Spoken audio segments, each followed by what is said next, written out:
రాష్ట్రంలో మహిళలకు బాలికలకు అసలు రక్షణ లేకుండా పోయింది. మహిళలపై అత్యాచారాలు జరుగుతున్నాయి, బాలికలపై అత్యాచారాలు జరుగుతున్నాయి. మహిళలపై దాడులు చేస్తున్నారు, మహిళల్ని అగౌరవంగా మాట్లాడుతున్నారు. అసలు ఈ సమాజంలో మనం ఎక్కడికి తీసుకెళ్తున్నాము, ఏ విధంగా మన ప్రభుత్వం రాష్ట్రంలో మహిళలకు బాలికలకు రక్షణ కల్పిస్తూ ఉంది అనే ఈ వీడియో ద్వారా నేను ప్రశ్నిస్తున్నాను.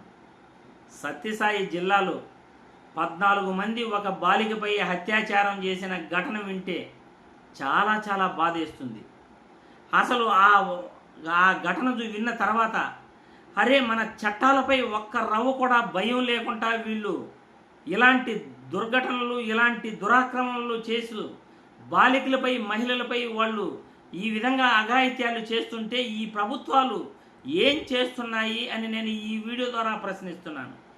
పవన్ కళ్యాణ్ గారు సుగాలి ప్రీతి గురించి ఎన్నో సభల్లో మాట్లాడాడు, మహిళల గురించి ఎన్నో సభల్లో మాట్లాడాడు. 35,000 మంది అమ్మాయిలు ఈ రాష్ట్రం నుండి మిస్ అయిపోయారు అని మాట్లాడాడు. మహిళల వైపు కన్నెత్తి చూడాలంటే మా ప్రభుత్వం వచ్చిన తర్వాత భయపడాలి అని చెప్పాడు. కానీ కూటమి ప్రభుత్వం అధికారంలోకి వచ్చిన తర్వాత మహిళలపై అత్యాచారాలు, బాలికలపై వేధింపులు, అత్యాచారాలు ఎక్కువైపోయినాయి. ఉదాహరణకు కర్నూలు జిల్లాలోని మచ్చుమర్రి ఘటన దగ్గర నుండి గుడ్లవల్లేరు ఇంజనీరింగ్ కళాశాలలో బాత్రూముల్లో, వాష్రూముల్లో సీసీ కెమెరాలు ఏర్పాటు చేయటం దగ్గర నుండి ఈ రాష్ట్రంలో మహిళలపై ప్రతిరోజు కూడా ఎక్కడో ఒక చోట దురాక్రమణలు జరుగుతున్నాయి, అత్యాచారాలు జరుగుతున్నాయి, మహిళలపై దాడులు జరుగుతున్నాయి. గ్రామాలలో మహిళల్ని పబ్లిక్గా కర్రలతో కొడుతున్నారు, కాళ్ళతో తంతున్నారు.